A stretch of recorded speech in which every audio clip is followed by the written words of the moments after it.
¿Hasta cuándo? ¿Hasta cuándo, hermano? Hasta que sobreabunde. Por favor, esté cómodo. Hace un mes hablábamos de un principio, que era el principio de dar. Hoy vamos a hablar del principio de fidelidad. Y hermano, yo quiero invitarle a que usted escuche con atención y con entendimiento. Porque no lo vamos a tocar a profundidad el tema, pero sí vamos a tocar en parte. Porque hay muchos mitos, hay muchos tabús acerca de esta fidelidad. ¿Qué es fidelidad? ¿Qué es? Es un valor que se refiere a la lealtad y a la dedicación hacia alguien o hacia algo. En el contexto nuestro, en el contexto cristiano, de la fe cristiana, la fidelidad se entiende como la lealtad y la dedicación hacia Dios y su palabra. Nosotros debemos ser fieles a Dios y a su palabra. Amén. Vamos hasta ahí bien, ¿cierto? Gloria a Dios. Mire, tenemos claro, ya lo hemos tocado aquí varias veces, el hombre no creó el mundo en el que vive. El hombre no lo creó. ¿O sí? Yo estaba viendo estos días una saga por ahí y por allá alguien se inventó. Y es que se había creado un mundo. Guardianes de la Galaxia. Y el hombre se jactaba diciendo que él había creado el mundo. Pero lo destruyeron. Al hombre y al mundo. El hombre no creó el mundo en el que vivimos. Lo creó uno que tiene poder. Uno que es el dueño de todo, que no es limitado. Y nos permite a nosotros vivir en este mundo. El Señor dice, estáis en el mundo, pero no somos del mundo. Y lo dice en el contexto de nuestra creencia cristiana como hijos de Dios, pero permítame aplicarlo en esta mañana también en algo que nosotros no creamos, en algo que lo creó Dios. Y hermano, y somos muy terrícolas, ¿cierto? Nos gusta mucho estar en la tierra, ¿sí o no? Ahí me dice, le doy un pasaje gratis para que vaya para Júpiter. Yo digo que no.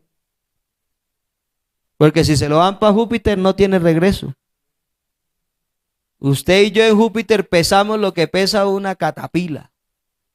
Por la fuerza de gravedad, por el tamaño del planeta. No, yo mejor me quedo en la tierra donde el Señor la preparó de tal forma que podamos caminar sin ningún problema y no estemos aplastados contra el piso. Ni estemos flotando por allá estrellándonos con todo. Porque el que creó la tierra la creó perfecta. Manda su lluvia a su tiempo, el sol sobre buenos y malos, nos da del fruto de la tierra, hermanos. Cada vez que se cultivan los campos, cada vez que se producen las cosas, es porque Dios lo permite. Nada más por eso. A pesar de que el hombre le mete a la tierra cuanto químico, cuanto fertilizante, cuanto líquido, la tierra todavía produce la bendición que Dios permite que produzca. Gloria al Señor. Entonces, eso lo tenemos claro. Sabemos que es mayordomía, ya lo hemos tocado en 2 oportunidades anteriores, que mayordomía es que somos administradores. Pero hermanos, la mayordomía es muy extensa. La mayordomía también pudiéramos hablar que tiene el tema tocante a cómo administro mi cuerpo. Si yo sé administrar mi cuerpo, estoy poniendo en práctica la mayordomía. Si yo no me alimento en una semana, ¿qué pasa? Me enfermo. Y luego, como el meme, me muero, ¿cierto? Pero si nos alimentamos más de lo adecuado también, ¿qué pasa? Nos pasa lo del pez globo. ¿Te has visto el pez globo cuando se siente en peligro? Entonces también debemos administrar esa parte. Administramos nuestro aseo personal. Administramos cómo nuestro cuerpo puede estar bien o puede estar mal, ¿cierto que sí? Si tiene los tigres serios, pues entonces hay que bajarle a los carbohidratos, hay que bajarle a las grasas, ¿cierto? Si tiene el azúcar alta, hay que bajarle a los carbohidratos, a los azúcares, porque yo administro mi cuerpo. Cuando vamos al doctor, el doctor a veces nos jala las orejas, ¿cierto? Estás comiendo mal. Y uno comienza a aprender a administrar hasta la forma de comer, porque este cuerpo es suyo o no. Nada. Este cuerpo no es nuestro. Este cuerpo también le pertenece a Dios. Él nos lo ha dado para que lo sepamos administrar. Y entonces alguien se muere, ay, que Dios está malo. No, malo no. Es que usted no se cuidó, yo no me cuidé. Y entonces vino un infarto fulminante. O llegamos a una edad avanzada, ya todos decrépitos, ya no podemos ni mover una pierna porque no nos ejercitamos, porque no supimos administrar el cuerpo. Fíjense que la mayordomía es extensa. También somos mayordomos o administradores de la familia. ¿Cuántos sacerdotes hay aquí en esta mañana? Levanten la mano. Sacerdote es el esposo o el papá, el de la casa, la cabeza. ¿Qué pasó que no levantó la mano, hermano? Deja que yo lo hable en confianza, ¿no? Nosotros los varones, por eso si se quiere casar, tenga en cuenta eso. Que el que se casa quiere casa. Y un costalito para la plaza. ¿Para qué se casó? Sí, eso es así, hermano, eso es así. Y el Señor nos enseña que también debemos saber administrar la familia. Administrar en el buen sentido de la palabra a nuestra esposa, no a manejarla. Porque hay gente que dice, es que yo soy la cabeza y aquí se hace lo que yo diga. No, eso ya es una dictadura. Y no es así lo que Dios quiere. Dios quiere que nosotros administremos. Hay gente que exige respeto, hay sacerdotes o cabezas de hogar que exigen respeto, pero el respeto no se exige. Él se gana. Y allí el Señor nos invita a ser administradores. Hermano, ¿el derecho cuál es? ¿Quién es el que debe salir a trabajar? Dígalo, dígalo. Hermanos varones, díganlo también. El esposo. Que hay excepciones donde la esposa también trabaja y ayuda. Pero el orden bíblico no es ese. El orden bíblico es que el esposo, el caballero, el sacerdote, la cabeza, salga a. Y con el sudor de tu frente comerás el pan. Ese es el orden bíblico. Que la sociedad ha cambiado cosas. Sí. Usted ve por ahí gente con pañuelos verdes aquí o aquí. Y es diciendo, sí, que viva el feminismo. Y entonces el feminismo dice que no, la mujer tiene que salir. Y hay casos donde es la mujer la que sale y el hombre toca que hace. Pero ahí vienen problemas. Mire que yo por allá conocí un caso en otra congregación. Los dos trabajaban, él se quedó sin trabajo y ella trabaja y trabaja. Y yo, Dios mío, ayuda a ese muchacho porque es un hogar nuevo. Ayuda a ese muchacho, Señor. Por favor. Y duró como 3 meses sin trabajo, hermano, y es duro.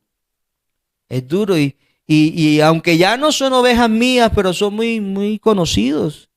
Yo siempre, Señor, ayuda a ese muchacho. Porque sí, ella trabaja y ella estaba pagando las cosas que tenía que pagar, pero hermano, llega un momento donde se va a saturar y va como el pez globo, no, explota, como la olla a presión que no se apaga, explota. Y yo, Señor, ayuda a ese muchacho, ayuda. Y gracias a Dios el Señor le proveyó un empleo. Porque el orden bíblico es que papá es la cabeza, el proveedor de la familia. Y como proveedor también es el que vela. Usted ha visto allí en el batallón que hay unas garitas. ¿Para qué cree usted que están esas garitas? Para que se suba el centinela y en las noches no lo sorprendan, ¿cierto? Nosotros en la Biblia lo conocemos como el atalaya. Nosotros los varones, hermanos, somos los atalayas de nuestra familia. Tenemos que estar observando qué hay por ahí rondando que pueda hacerle daño a nuestra casa, que pueda hacerle daño a nuestra esposa, que pueda hacerle daño a nuestros hijos. ¿Quién? El varón. Claro, la esposa es la ayuda idónea. Mire, las esposas nos hacen ver a nosotros los hombres lo que nosotros no vemos. Y gracias a Dios por eso. Porque, hermano, nosotros no vemos muchas cosas. Hermano Rubén se rió y la hermana Claudia por algo. Eso. No, sí.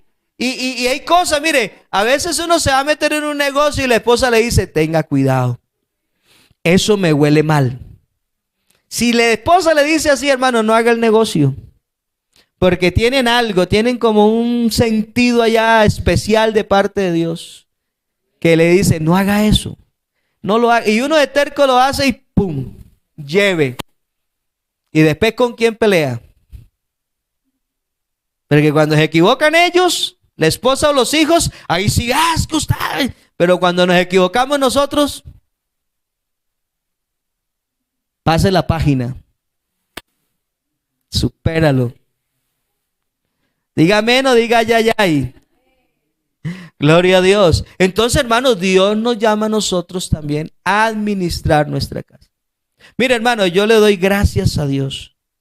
Para mí es un honor ser el proveedor de mi casa. Porque al que nos provee es Dios, pero al que usa es al varón. Que sea yo, para mí es un honor, hermano, para mí es una bendición que mi esposa necesita algo y digo, mami, aquí está, mire. Ella no hace mercado, el mercado lo hago, ¿sí o no? A veces Mafe se me pega. Pero hermano, yo soy el que hago mercado en la casa. Yo soy el que pago los recibos. Y no le doy la plata para que los pague, yo voy y los pago. A mí la iglesia no me paga los recibos, los pago de la bendición que Dios me da a mí. ¿Y qué hago yo? Yo estoy pendiente. Ya llegaría el del gas, ya llegaría el de la luz, ya llegaría el del agua. Y hoy es 20 y algo, ay, hay que pagar. Y yo voy y pago. Ni siquiera eso las mando a ellas. Porque para mí es un honor ser de parte de Dios el proveedor de esa casa. Porque por eso un día en un altar le dije al Señor y a los testigos que estaban ahí, sí, acepto. ¿Aceptas cuidar a esta mujer? ¿Aceptas amarla? ¿Aceptas protegerla en las buenas, en las malas, en la salud, en la enfermedad, en la alegría, en la tristeza, en lo que la vida da, en lo que la vida quita? Y yo dije, amén, acepto. ¿Usted dijo eso? Ah, bueno, entonces pongámonos pilas. Sí, hermano. ¿Ah? O ante el juez, sí, porque alguien quizás no se ha casado en la iglesia, o alguien todavía no se ha casado, pero tiene la responsabilidad. Entonces, ¿qué decimos nosotros? Sí, acepto. Entonces, hermano, yo estos días con una palabra, no, mi dinero no es mi dinero, es el dinero de la familia. Y en la casa hay un presupuestero. Y llega la bendición, oramos por la bendición, le damos gracias a Dios que nos la dio. Y entonces allá en el presupuestero, ofrendas, lo de Dios primero, alimentación, salud, recibos, etcétera, colegio, lo que se necesite. Y a mí me dice el papá, vaya, miren el presupuestero, sépalo administrar. Y le he enseñado a nuestra hija, y mi esposa ya lo sabe, a administrar la bendición. Mire, hermano, en la casa no se pierde una zanahoria. En la casa no se pierde una papa. Si se pierde porque ya venía dañada, un tomate ya venía dañado. Pero que se pierda por descuido de esas damas o por descuido, no. Porque yo debo saber administrar, hermana, usted debe saber administrar la nevera. Que si ese pescado lo compró hace rato, gástelo primero, para que no se le vaya a dañar. Estos días, la semana pasada, escuchaba a una hermana de por allá de un lugar de La Mancha diciendo que se le había dañado un alimento. Y hermano, me dio dolor. Porque hay gente que no tiene para un alimento. Pero usted y yo tenemos la bendición de Dios, pero hay que saberla administrar.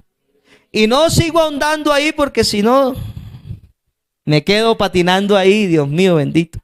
Tenemos que saber precisamente administrar el tiempo. Por eso no puedo seguir hablando de familia, aunque hoy deberíamos hablar todo el culto de familia. Pero debemos saber administrar el tiempo. Tiempo para Dios. Tiempo para la familia. Tiempo para las cosas que hay que dedicarle tiempo. Tiempo para la salud, ¿sí? Pero tiempo de calidad. Tiempo de descanso. Hay que sacar tiempo para descansar también. No todo es trabajo. Le digo yo por ahí a un amigo, por acá no lo digo porque hay que sacar tiempo para descansar. Porque la máquina puede sacar la mano. Y el tiempo, ¿quién nos lo da? Dios. Yo lo que tengo que saber es administrarlo. También el Señor nos invita a que administremos el tiempo, la tierra. Si nosotros contaminamos y contaminamos y contaminamos, a la postre nos estamos haciendo daño a nosotros mismos.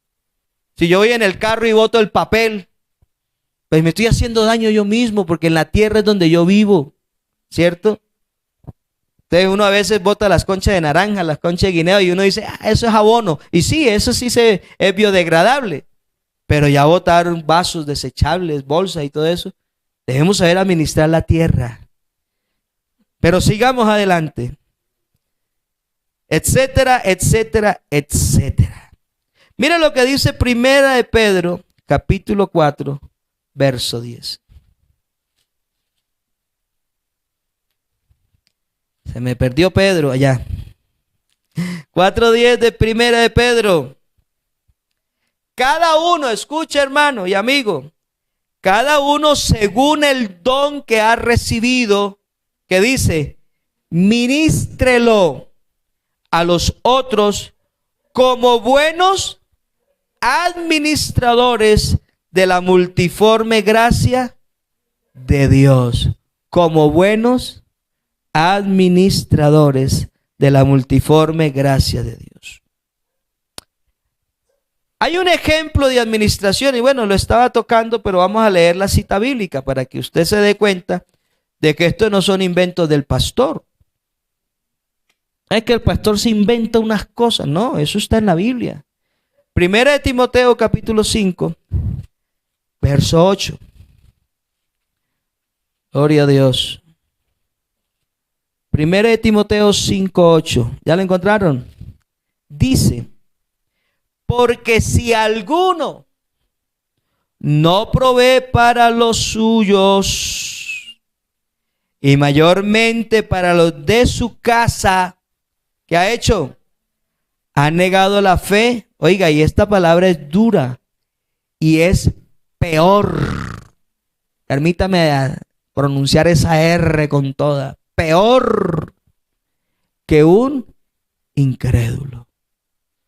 Si ve que no me lo invento yo, está en la palabra. Si alguno no provee para los suyos, para los de su casa, ha negado la fe. Y es peor que un incrédulo. No, hermano, es que yo soy el que trabajo. Sí, porque te mandó a casarte. Volvemos a la familia. ¿Quién te mandó a decir que sí, acepto? Chicos, ustedes que no han casado, sepan esto. Que el que se casa le va a salir caro. La gente cree que solamente son besitos, abracitos y aquellitos. No. Eso tiene un precio. Pero eso cuando una pareja me dice a mí, pastor, me quiero casar, yo le digo, ¿qué tienen ahorrado? No, nada. ¿Y en qué trabajan? No, nada. ¿No te vas a ahogar? No te vayas a vivir con la mamá, que te mantenga el suegro o la suegra. No, estás loco. Tienes que ver qué vas a hacer. No es que estoy esperando que muera el viejo para que me quede la herencia. Ay, ¿cómo no? Entonces eso no es así a las carreras. Eso es un compromiso delante de Dios. Resultado de hacer o no lo que el Señor quiere que se haga. Toda acción tiene su reacción. Hace un mes hablábamos de Lucas capítulo 6. Creo que era Lucas. Y mire lo que dice la palabra del Señor en Lucas 6:46. Resultado de hacer o no lo que el Señor quiere que se haga. 6:46 al 49. Dice: ¿por qué me llamáis Señor, Señor, y no hacéis lo que yo digo? Es que el Señor aquí está haciendo un reclamo. Señor, Señor. Sí, ¿por qué me dice Señor? Si tú me dices Señor a mí, debes hacer lo que yo te diga que hagas. ¿Está claro eso? Todo aquel que viene a mí y oye mis palabras, ¿las de quién? ¿Las del pastor? No, las palabras del Señor, y las hace, os indicaré a quién es semejante. Semejante es al hombre que al que edificar una casa cavó y ahondó y puso el fundamento sobre la roca. Cuando vino una inundación, el río dio con ímpetu contra aquella casa, pero no la pudo mover porque estaba fundada sobre la roca. Pero viene el caso contrario. Mas el que oyó y no hizo. Entonces dice, semejante es al hombre que edificó su casa sobre tierra, sin fundamento, contra el cual el río dio con ímpetu y luego cayó, y fue grande la ruina de aquella casa. Pregunto, ¿es importante oír y hacer la palabra de Dios? ¿Es importante?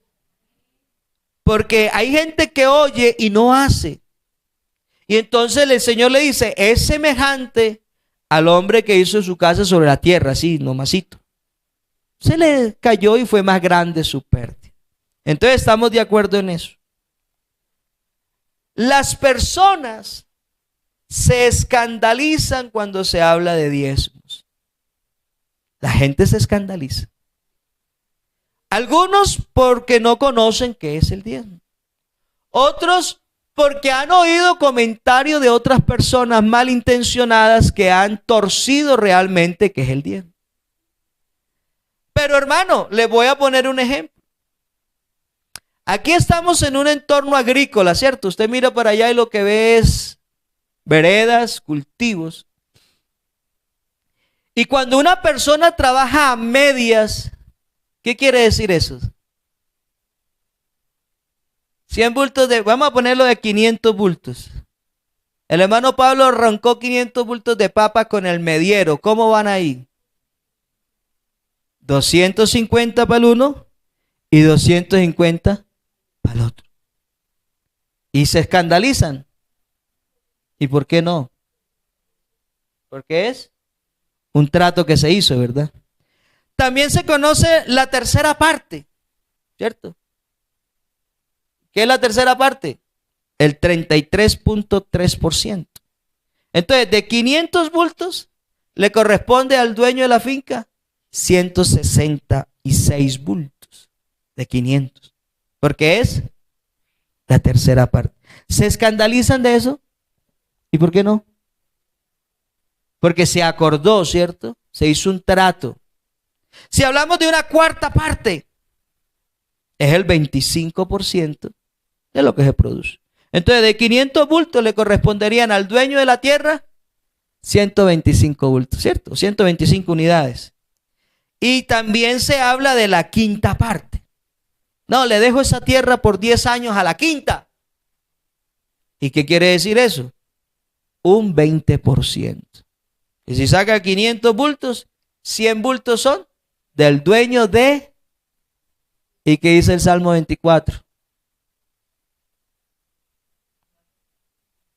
De Jehová es la tierra y su plenitud, el mundo. ¿Y qué nos exige Dios? ¿El 20? ¿El 25? ¿El 33? ¿El 50? El 10. Pero no vamos a ahondar todavía ahí. Yo quiero, hermano, que en esta mañana, con la ayuda del Señor, usted no se vaya con una idea de que es una ley, de que es una obligación. No, sino de que es una bendición. El diezmo es la puerta del creyente hacia el pacto de la bendición. Es una ley espiritual tan efectiva como son las leyes naturales. Hablemos de una ley natural, la gravedad. ¿Qué hace la gravedad? Y santo Dios, que no se me caiga. Hace que los objetos... ¿Y qué ley es esa? La ley de la gravedad hace que las cosas caigan, ¿cierto? Creo que fue Newton el que la descubrió, el que la postuló. Entonces, el diezmo es una ley espiritual tan efectiva. Esta ley es efectiva, la de la gravedad, eso no falla. Así es la ley espiritual concerniente a los diezmos. La gravedad permite que los objetos caigan al vacío. Escuche, así el diezmo permite al creyente recibir lo que hablábamos la vez pasada, medida buena. Lucas 6:38, ¿acuerda lo que leíamos? Es buena, remecida, apretada y rebosando. Por lo general la gente usa el texto que yo usé al inicio de Malaquías. Ese texto es del Antiguo Testamento. Y ese texto habla acerca de que era una ley. Pero no, hermano, vamos a mirar unas cositas. ¿Cómo nace realmente el diezmo? ¿Nace en la ley? No, nace en la promesa. Y hoy vamos a hablar hasta de las dispensaciones de tiempo. Nace en la promesa. Entonces, ¿cómo nace? Génesis 14:20, hermano, colóquelo allí para que los hermanos lo puedan observar. Génesis 14:20. Porque hay gente que quiere decir, es que eso es de la ley. Y bendito sea el Dios Altísimo, que entregó tus enemigos en tu mano. Y escuche la reacción de Abraham. Y le dio a Abraham los diezmos de algunas cositas. De la uyama, de la zanahoria, de la remolacha. No, el diezmo de todo. Pregunta, ¿en Abraham había ley? Todavía no había ley. Estaba en la promesa. ¿Cuántas son las dispensaciones? 7. Vamos a enumerarlas. La inocencia, la conciencia, gobierno humano, promesa, ley, gracia y gran tribulación. Esa es la séptima que nosotros casi no manejamos porque no vamos a estar aquí. Amén. No vamos a estar aquí. Eso es para Israel y para los que queden. Yo no me pienso quedar, o usted sí piensa quedar. Nada.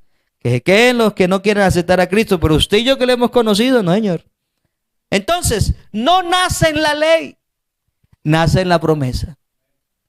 ¿Y sabe qué hizo Abraham? Abraham, Dios le dio un triunfo, una victoria y recogió el botín. Y el botín se lo llevó, usted se lee allí Génesis 14, va a encontrar todo el relato. Se lo llevó a Melquisedec, rey de Salem, sacerdote del Dios Altísimo.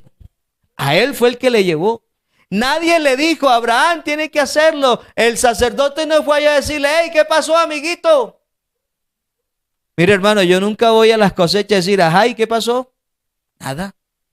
Ni voy allá al hermano a decirle, ajá, ¿ya te pagaron? ¿Qué pasó? No, eso no es así. Eso es algo que uno tiene que aprender en Dios. No es algo que tiene que ser una obligación, porque lo que es obligado, hermano, no sirve. No funciona, pero cuando yo descubro en Dios lo que es, entonces yo sé cómo es la cosa. Amén. Digamos gloria a Dios. O ay, ay, ay. Jacob, otro personaje que sin ley, también en la promesa, ofrece a Dios dar los diezmos y hace un pacto con el Señor. Génesis 28, ahí más adelantito. 28 de Génesis. Capítulo 28, verso 10. Salió pues Jacob de Beerseba y se fue a Harán. Y llegó a un cierto lugar y durmió allí porque ya el sol se había puesto, y tomó de las piedras de aquel paraje y puso a su cabecera y se acostó en aquel lugar. Y soñó. Y aquí una escalera que estaba apoyada en tierra y su extremo tocaba el cielo. Y aquí ángeles de Dios que subían y descendían por ella.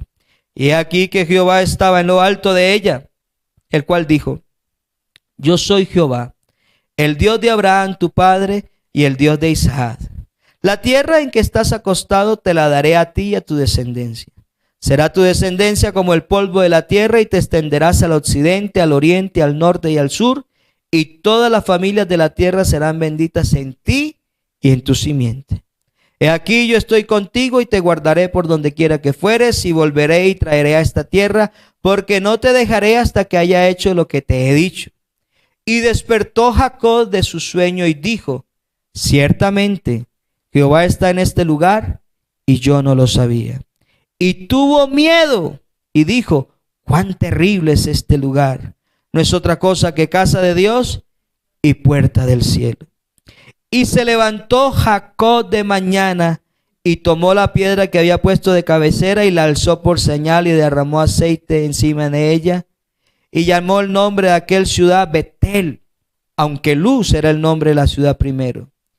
E hizo Jacob voto, hizo Jacob pacto, hizo Jacob un acuerdo, diciendo, escuche, si fuere Dios conmigo y me guardare en este viaje en que voy, y me diere pan para comer y vestido para vestir, y si volviere en paz a casa de mi padre, Jehová será mi Dios.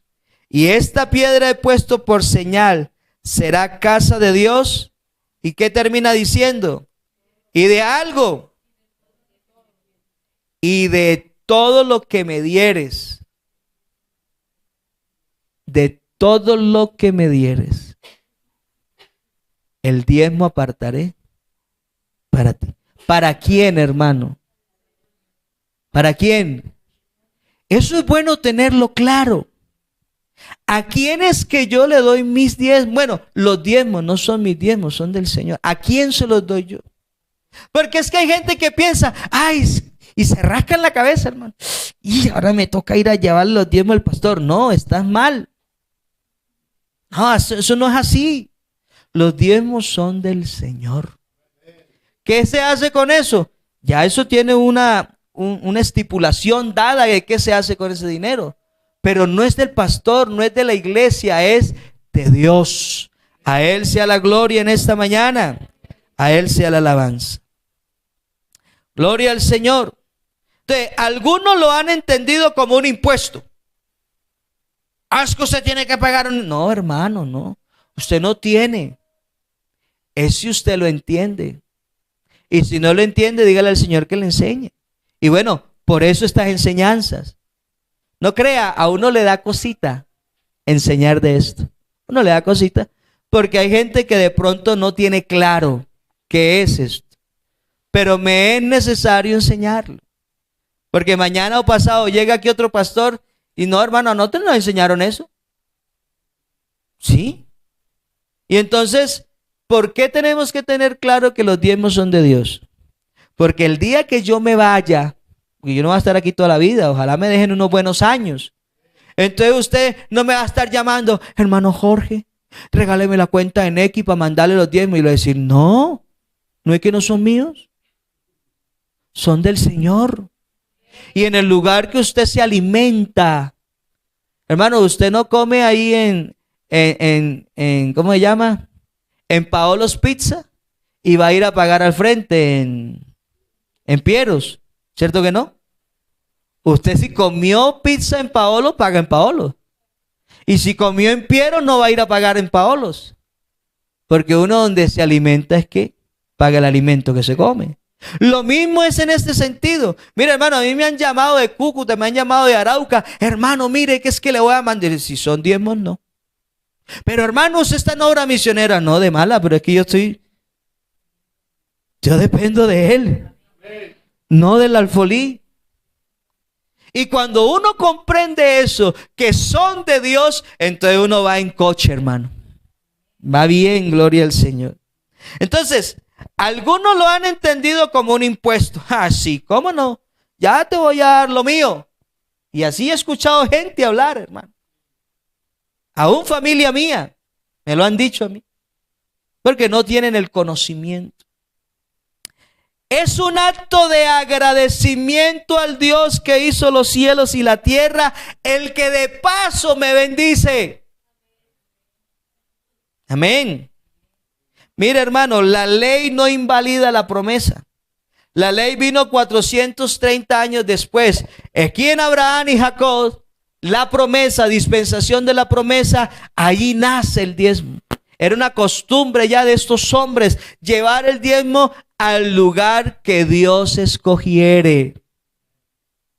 Porque es que hay gente que negocia con lo ajeno. Hay gente que dice, no, yo no diezmo, yo mejor voy y le compro mercado a los pobres. Pues hace una buena obra, pero la está haciendo realmente Dios, no usted.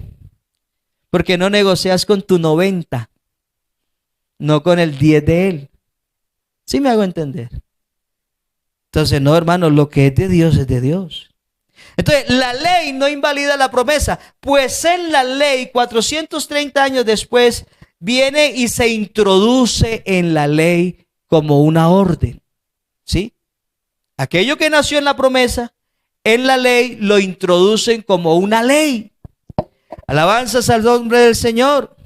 Entonces, Cristo es el fin de la ley y el cumplimiento de la promesa. ¿Cuál era la promesa dada a Isaac, a Abraham, a Isaac y a Jacob? En ti serán benditas la familia de la tierra y en tu simiente. ¿Y cuál es esa simiente? Cristo. Cristo es el cumplimiento de la ley, pues Cristo es la simiente prometida, gloria al Señor. En la inocencia estaba Adán y Eva, se dejaron engañar, todos inocentes cayeron. Luego viene la conciencia, donde el hombre ya tuvo conciencia de que había pecado contra Dios. ¿Sí? Luego viene el gobierno humano, cuando el hombre dice, ya pecamos, pero vamos a construir un edificio que llega al cielo, que era la Torre de Babel, o le pusieron Babel porque hubo confusión de lengua. Entonces sale el gobierno humano y viene una promesa. La dispensación de la promesa, el Señor llama a Abraham de Ur de los Caldeos, te voy a llevar una tierra que va a ser para tu descendencia será infinita, y aquel hombre era estéril. Y su esposa avanzada en edad. Pero hermano, cuando Dios promete algo, Dios lo cumple, gloria al Señor. En aquella promesa viene el cumplimiento, luego viene la ley. Ahí es introducido y luego llega la gracia. Pero quiero que analicemos algo, aunque el tiempo ya me lleva corriendo. Mira, hermano, los hebreos lo tenían todo. Todos los tenían los hebreos. Nosotros no somos salvos por promesa. Nosotros somos salvos por gracia de Dios. Amén. Alabanzas al nombre del Señor. Pero los hebreos lo tenían todo. Todo lo tenían los hebreos. Vamos a leer lo que dice Romanos capítulo 9 para que usted se dé cuenta de todo lo que tenían los hebreos. Romanos 9, versos 1 al 5. Gloria a Dios.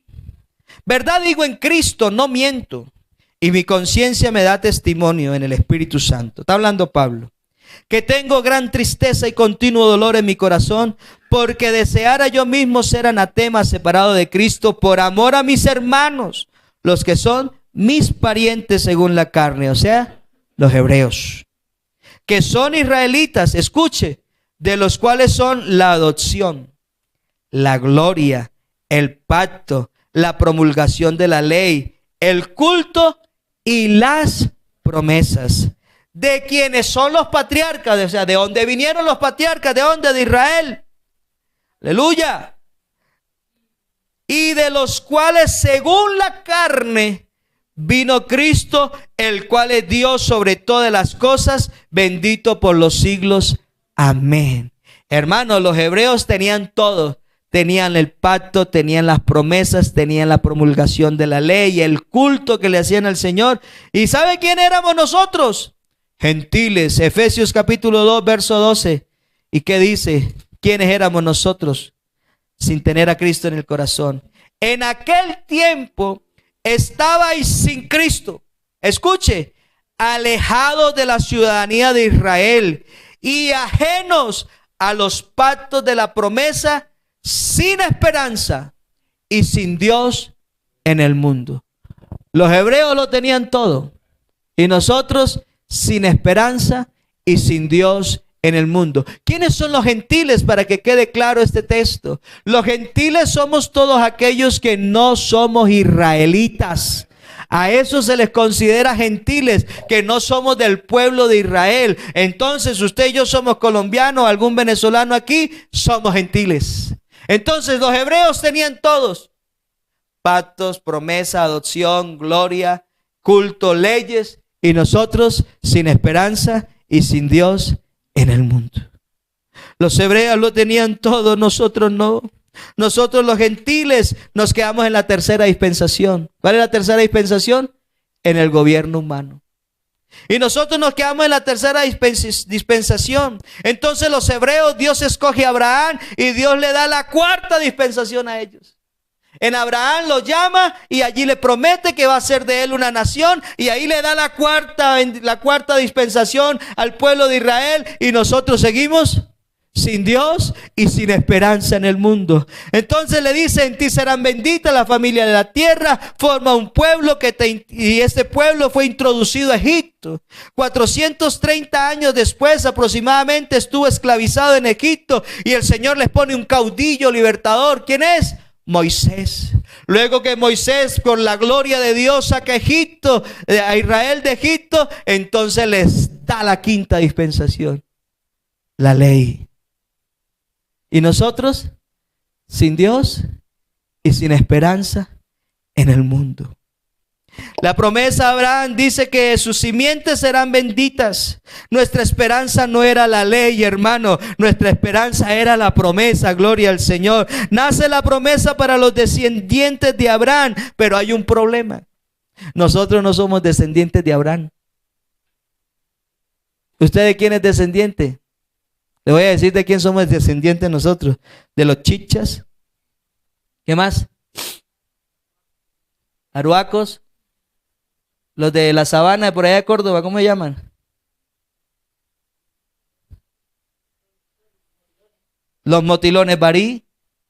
Los chopos de acá de Pamplonita, chopos. Esos son nuestros antepasados. No venimos de la simiente de Abraham. O sea que había un problema. No venimos de esa simiente. El Señor le da la promesa y le dice: en ti y en tus simientes serán benditas todas las familias de la tierra. Pero la promesa de los descendientes de Abraham, pero nosotros no somos hebreos. Por ahí andan unos mentirosos y que deme su apellido. Y con el apellido suyo que es que le sacan la genealogía. Y que es que usted es descendiente de la tribu y yo no sé quién, de puras mentiras. Usted y yo somos descendientes chichas, aruacos. Sí, indios. Mi abuelo era un negro mulato. Pues allá también, allá más, con más razón. No hablemos mucho de esos lados. Del Baupés, Mitú, por allá todos esos lados. Putumayo, Orito, La Hormiga, no. Sigamos aquí mejor. Pero hermanos, sucedió algo glorioso. Fuimos insertados en la simiente en que es Cristo. Haga de cuenta usted cuando agarra un palito y le corta un pedazo y agarra y le hace un injerto. Fuimos injertados en la simiente, en Cristo Jesús. Romanos capítulo 13, vamos a leerlo allí rápidamente, capítulo 11, verso 13 al 20. Porque a vosotros hablo, gentiles. Ya sabemos quiénes son los gentiles. Por cuanto yo soy apóstol a los gentiles, honro mi ministerio. Pero si en alguna manera pueda provocar a celos a los de mi sangre y hacer salvo a alguno de ellos, porque si su exclusión es la reconciliación del mundo, ¿qué será de su admisión? Si no vida entre los muertos. Si las primicias son santas, también lo es la masa restante. Y si la raíz es santa, también lo son las ramas. Pues si alguna de las ramas fueron desgajadas, y tú y yo, hermano, siendo olivo silvestre, Aleluya. Hemos sido injertados en el lugar de ellas y hemos sido hechos participantes de la raíz y de la rica savia del olivo. No nos jactemos contra las ramas. Y si te jactas, sabe que no sustentas tú la raíz, sino la raíz a ti. Pues las ramas dirán: fueron desgajadas para que yo fuese injertado. Bien, por tu incredulidad fueron desgajadas, pero tú por la fe estás en pie. No te ensoberbezcáis, sino teme. Porque si Dios no perdonó las ramas naturales, a ti tampoco te perdonará. Mira pues la voluntad y la severidad de Dios, la severidad ciertamente para con los que cayeron, pero la bondad para contigo si permaneces en esa bondad, pues de otra manera tú también serás cortado. Es por eso, hermanos, que como iglesia no decimos: es que esos son mis frutos. No, es que yo cambié a fuerza de voluntad. Es que ahora yo no peco porque es que yo me estoy aguantando. No. Por eso ahora decimos: es el fruto del Espíritu Santo en nuestra vida la que produce el cambio, la que produce la bendición en nosotros. No son mis dones, no son mis capacidades, son los dones del Espíritu Santo. Gloria al Señor, porque fuimos injertados en Cristo, que es la simiente. Gloria al Señor. No son mis fuerzas. Es que pastor, yo soy el que trabajo, yo soy el que suda. ¿Cómo se le ocurre a usted? No, hermano, no son sus fuerzas ni las mías. ¿Acuerda que hace 15 días llegué al culto aquí todo debilucho? Que predicó el hermano, gracias al Señor. Hay un momento en que uno se siente, creo que fue ayer o antier, que yo había desayunado muy temprano y salí a hacer vueltas y era como la 1 y no había almorzado. Hermano, y las piernitas ya me temblaban. Sí, mi amor, deme algo porque yo siento que las piernas no son mías. Se queda uno sin fuerzas. Pero es que yo soy el que trabajo. Sí, pero ¿quién te da las fuerzas a ti para trabajar? ¿Quién te da el trabajo? No es Dios el que nos lo da. Entonces llegamos y decimos: es que son mis diezmos. No son mis diezmos, son los diezmos del Señor. No son del pastor, son del Señor. Mira, hermano, Cristo pagó el precio por todos. No hay forma en que el hombre pueda salvarse fuera de Cristo. No hay forma. Por eso a uno le sorprende gente por ahí debatiendo, gente peleando, que no es necesario el bautismo, que eso hay que creer y el que confiese y cree ya es salvo. Mentira del diablo. La Biblia dice: el que creyere y fuere bautizado será salvo, mas el que no será condenado. Así sencillamente. No hay forma en que el hombre pueda ser salvo fuera de Cristo. Si usted y yo nos salimos de Cristo, hermano, nos perdemos. Nos perdemos. Y vamos finalizando con esto. En el Nuevo Testamento no encontramos el diezmo como una ley. En el Antiguo Testamento dice malditos. En la ley dice así: malditos, ladrones. En el Antiguo Testamento. Porque si usted lee el texto de Malaquías, vamos a volver a él. Yo no tengo problemas con Malaquías. Él y yo nos llevamos bien. Y lo leemos desde más arribita. Dice el verso 9: malditos sois con maldición, porque vosotros la nación toda me habéis robado. En el Antiguo Testamento les dice malditos, ladrones. Pero en el Nuevo Testamento nos dice Lucas 6:38: dad y se os dará. Medida buena, apretada, remecida y rebosando dará en vuestro regazo. Porque con la misma medida con que medís, os volverán a medir. ¿Y sabe qué dice Pablo para los que dicen que en el Nuevo Testamento no habla de diezmos? Primera de Corintios capítulo 9, versos 4 al 14. ¿Acaso no tenemos derecho de comer y de beber? ¿No tenemos derecho de traer con nosotros una hermana por mujer, como también los otros apóstoles y los hermanos del Señor y Cefas o Pedro? ¿O solo Bernabé y yo, o yo y Bernabé no tenemos derecho de no trabajar? ¿Quién fue jamás soldados a sus propias expensas? ¿Quién planta viña y no come de su fruto? ¿O quién apacienta el rebaño y no toma de la leche? Digo esto solo como hombre. ¿No dice esto también la ley? Porque en la ley de Moisés está escrito: no pondrás bozal al buey que trilla. ¿Tiene Dios cuidado de los bueyes? ¿O lo dice enteramente por nosotros? Pues por nosotros se escribió: porque con esperanza debe arar el que ara, y el que trilla con esperanza debe recibir el fruto. Si nosotros sembramos en vosotros lo espiritual, ¿es gran cosa si segáremos de vosotros lo material? Si otros participan de este derecho sobre vosotros, ¿cuánto más nosotros?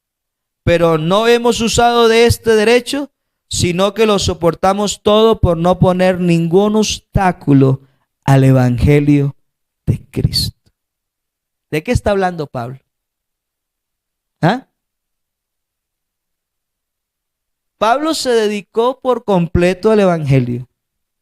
Y la Biblia dice: el que trabaja en el evangelio, ahí mismo, el 13.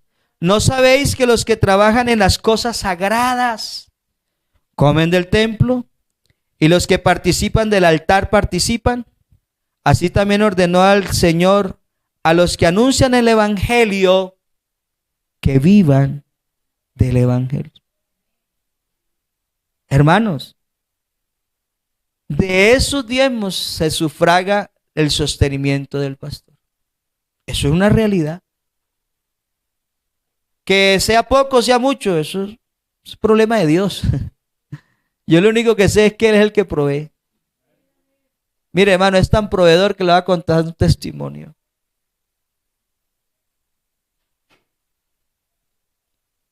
Nosotros fuimos a Cúcuta la semana pasada.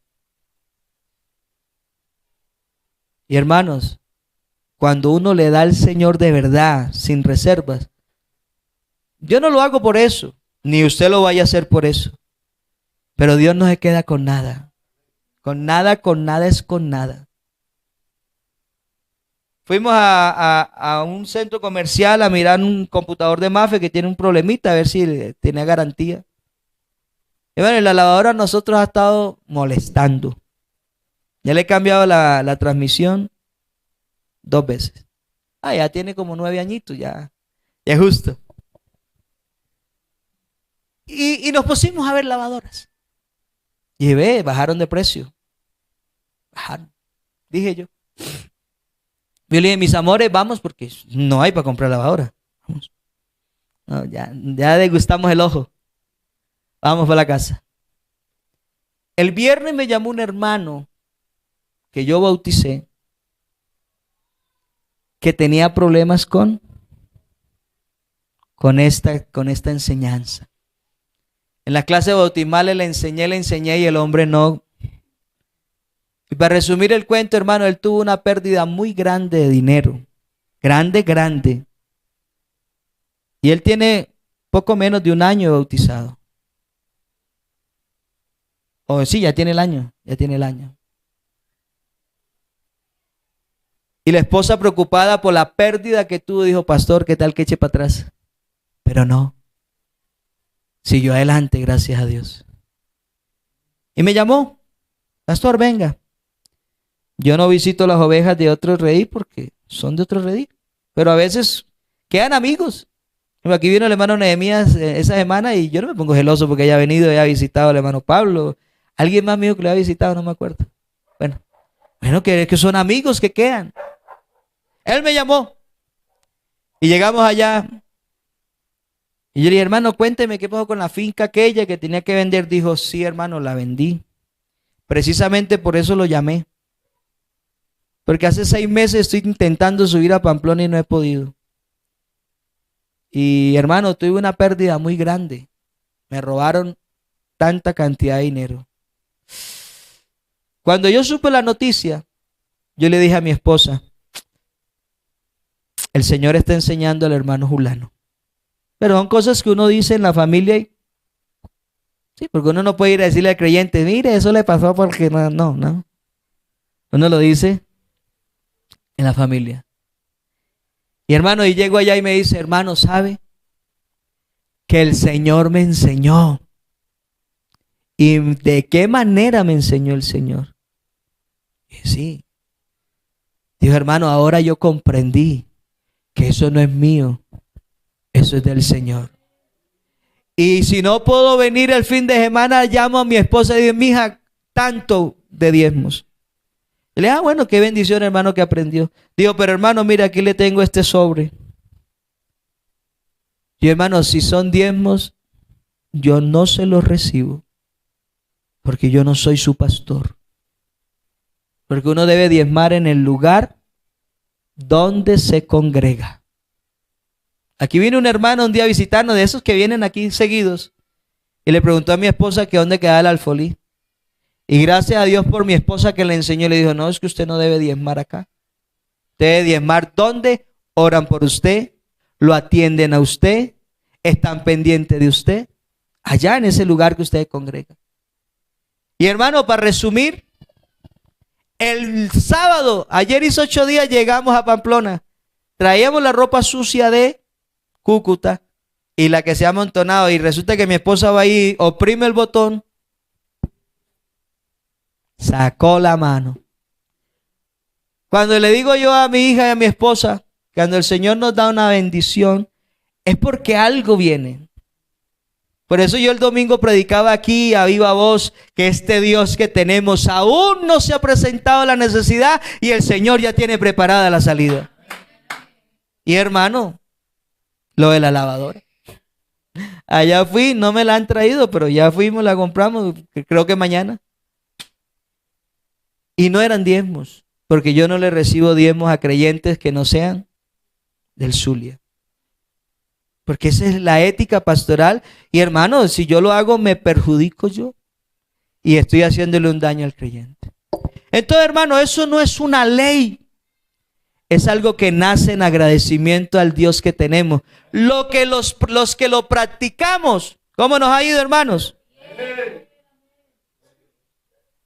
Nos va bien. Porque Malaquías dice, probadme ahora en esto. ¿En qué? Si no abriré la ventana de los cielos y derramaré sobre vosotros abundancia por un ratico, hasta que sobreabunde. Hermano, lo que pasa es que yo tengo muchas deudas, yo tengo muchos compromisos. Hable con Dios y haga la prueba con Dios.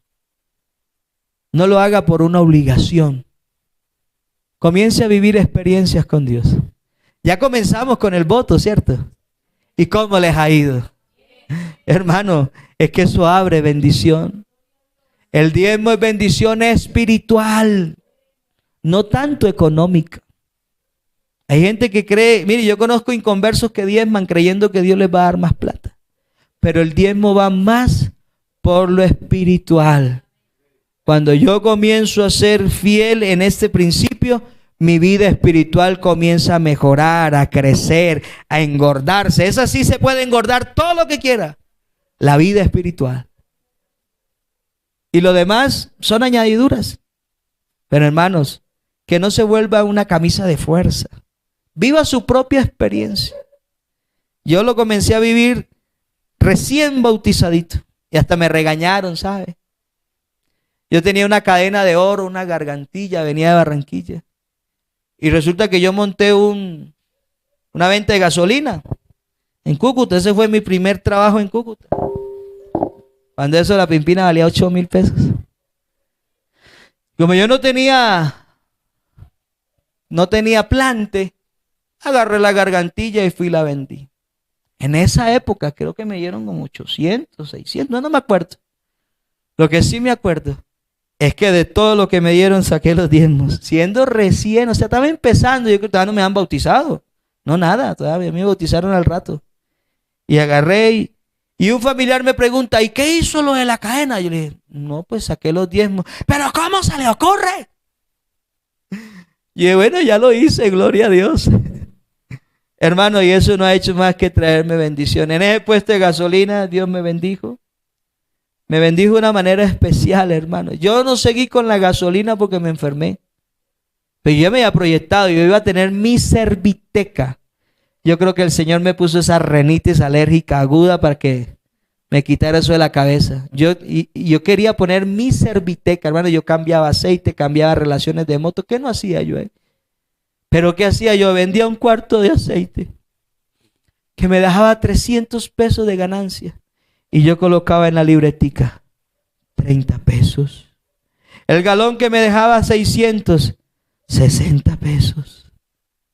Porque el Señor yo no le quería quitar nada. Hermano, y Dios me ha bendecido de una manera especial, mi familia, mi hogar, mi vida espiritual. Y yo quiero que usted comprenda y lo viva, no como una ley. Si lo hace como una ley, no va a servir. Y como dice Malaquías 3:10, probadme ahora en esto. Hágalo. Pruébese usted en Dios. A ver qué pasa. Hágalo. Que el primer lugar sea Dios. Mira, hermano, lo primero que yo hice el sábado cuando llegamos y me dieron ese sobre, lo primero que hice fue sacarlo de Dios. ¿Y qué quedó? Lo que quedó para la lavadora. ¿Me alcanzó? Me alcanzó. Así es Dios. Démosle el primer lugar a Dios en todo. En el hogar, en la familia, en la iglesia y en nuestra mayordomía, hermano. Y las cosas comenzarán a cambiar aún más para usted. Pero hermano, es que con un mínimo Dios nos bendice. No es la cantidad, es el Dios que tenemos. Hermano, tenga que tener eso claro, no es la cantidad que gane. Hay gente que gana millones, pero no le alcanza para nada, no le rinde. Parece que le echaron en un saco roto. Pero hermano, yo con mi ventica de gasolina, yo me alcanzaba para todo y no ganaba millones. Ganaba poquito, pero me alcanzaba para todo. Me casé con esa bella dama, era taxista. De lunes a sábado, de lunes a viernes trabajaba para el patrón, para el dueño del carro. Porque eso sí, yo no me perdía cultos, ni refanes, ni nada de eso. Entonces solamente hacía lo del diario. El día mío era el sábado, el día y en la noche. El Señor nos bendecía. Nosotros nos preguntábamos, ¿cómo hace Dios? Con esa migajitica que quedaba, nos sostenía. Porque es un principio de fidelidad, de lealtad a Dios. Dame el primer lugar, que yo me encargo. Entonces, hermano, hágalo. Hágalo por prueba, no lo haga por una orden, ni por una ley, ni por una exigencia, ni obligatoriamente. Amigo, usted está empezando, tranquilo, vaya hablando con Dios esto. Y no diga, ay, ya me van a sacar la platica. No, no diga eso. Más bien diga, Dios quiere bendecirme. Vamos a orar. Vamos a pedirle al Señor en esta mañana que esto quede guardado en su corazón, hermano. Y que, hombre, como dicen por ahí, probadme ahora en esto, dice el Señor. Si no, abriré las ventanas de los cielos. Y con ese poquitico de aceite que tenía la viuda y ese poquitico de harina, fue suficiente. ¿Para qué? Para sostener al profeta, a la viuda y a su hijo. ¿Sabe qué le dijo el profeta? Haz una torta primero para mí. ¿Y qué hombre ese? No, es que estaba enseñándole que el primer lugar era Dios y él en ese momento estaba representando a Dios. Entonces, hermano, déle el primer lugar a Dios y las cosas cambiarán para bien.